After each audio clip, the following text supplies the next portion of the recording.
Washington, D.C. correspondent Rachel Knapp shares what she saw during her reporting 1 year ago.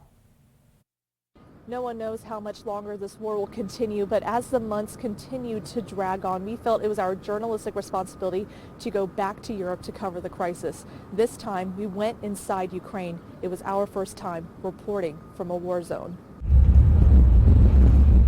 After waiting for hours at the Poland border, we made our way to the western city of Lviv, Ukraine. Our arrival was just hours after a Russian missile strike that targeted energy infrastructure sites. It was apparent Russia was using winter as a weapon. When electricity doesn't work, we don't have our broadband, and we just nothing can connect us with their inner world. And I don't know how my parents and how my friends are, and I just need to make some guesses that everything is okay because I cannot call them and I cannot contact them. We saw people in Lviv try to live as normal of a life as possible by playing in the snow, running errands, and going to restaurants, if they are open. The strikes on energy sites kept most of the city in the dark, unless the store had a generator, which was a rare sight. Ukrainians had to adapt working, living, and eating in the dark. Although the Russians never stepped foot in Lviv, it doesn't mean it's safe. Well, the danger is huge, and from the sky, I saw six times during this period of time minimum.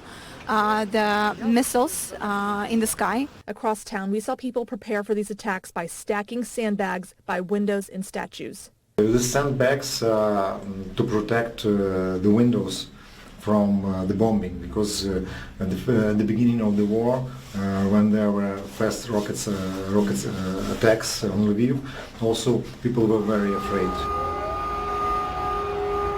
Air alarm systems would notify people of an incoming missile attack, making people race for shelter underground where they could sometimes be forced to stay for hours during an attack.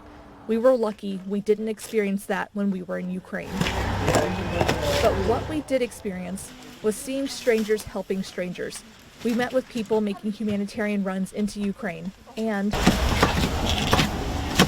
prepare meals for the soldiers on the front lines. The people who are still in Ukraine say this is their home and they don't want to leave. But those who are leaving, they have to deal with long traffic lines to get to Poland, forcing many to wait anywhere from 6 to 24 hours at a time. We also crossed through the same border crossing we visited back in March, looking completely different than what it did at the beginning of the war. And for many who left Ukraine early on, are most likely living with strangers in a foreign land.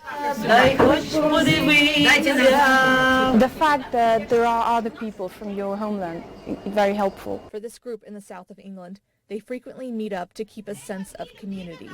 One thing we did hear often while we were in Ukraine, people asking us to not Ukraine now is a shield for the security of the whole world, and that's all what we ask for is support, and don't forget about Ukraine. The people that we've met have made a huge impact on us. They've opened up and shared their experiences from the war. But sadly, 1 year after Russia's invasion, the war continues. And so we too will continue our coverage of the war until Russia leaves, or maybe even after that, to share the destruction it's left behind. Reporting for Erie News Now, I'm Rachel Knapp.